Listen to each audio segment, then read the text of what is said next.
doiketa egiteko, batez be atzeko kanbixoan doiketa, normalean gehixen desajusta egiten den kanbixoa izaten da, eta funtzionamentu eta aurreko desbiadoria kanbixoana berdina, orduan atzekoa esplikauku.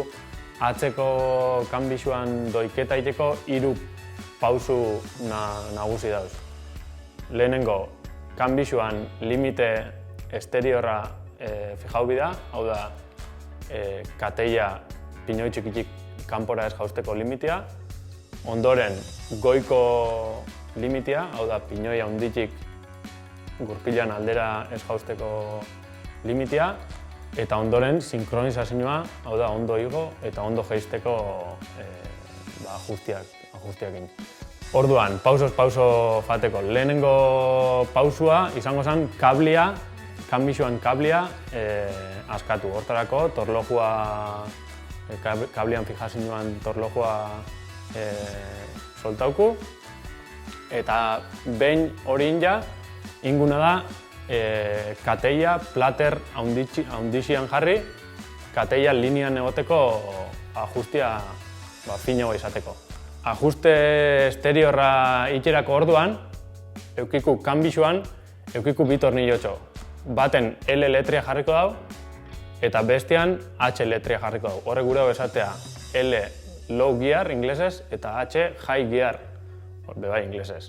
Orduan, kanpoko ajustia itxerako orduan, ajustau biakuna edo ikutu biakuna izango da H letria dakon tornillua. Esan duna, kablia ja soltauta daku. Orduan, H tornilluan aktua itxera pango gara. Zapalketan bude edo enroska iten bu, inguna izango da desbiadoria barrukaldera eruan. Askatzen bu tornillo hori, H letra duen tornillua, desbiadoria kanpo kaldera fango da. Orduan, inbiuna da, bizikletean atzeko aldian kokatugu eta begiratu pinoia eta kanbixoan 2 erruedatxoak linean dauzela. Tornillo horrekin kokatuz, estutuz edo askatuz, alineau, vertikalmente alineau. Behin hori ja ajuste kanpo kaldeko ajustia o limitea, kanpo kaldeko limitea ajustauta gongo zen. Orduan ingoena izango zen, kablia lotu. Kablia lotuko ja behan fijazio puntuan. Behin hori inguna da eskuz kanbixo manetakin kateia goraino eruan, azkenengo pinoiraino, goraino, eta aurreko plater txikinean. Jarriko gehen berriz be kateia linean eukiteko eta ajuste edo doiketa finagoa izateko. Orduan hemen, oin berdina gertatuko zen. Lehen H letra duen tornilluakin inbulana, oin izango zen L letriakin. Low gear edo martxa harinena edo errexena.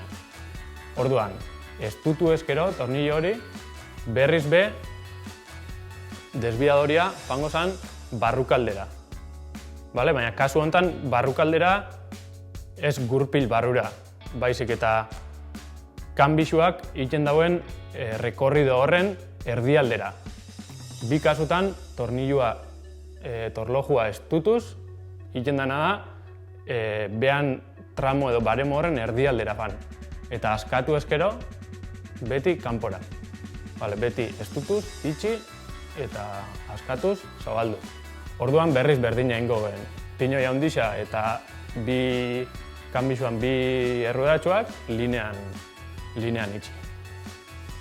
Behin hori 2 ajustiak o 2 limitiak ja ondo ajustauta eukiko gehen eta kateia esan eroriko ez kanpora, ez barrukaldera.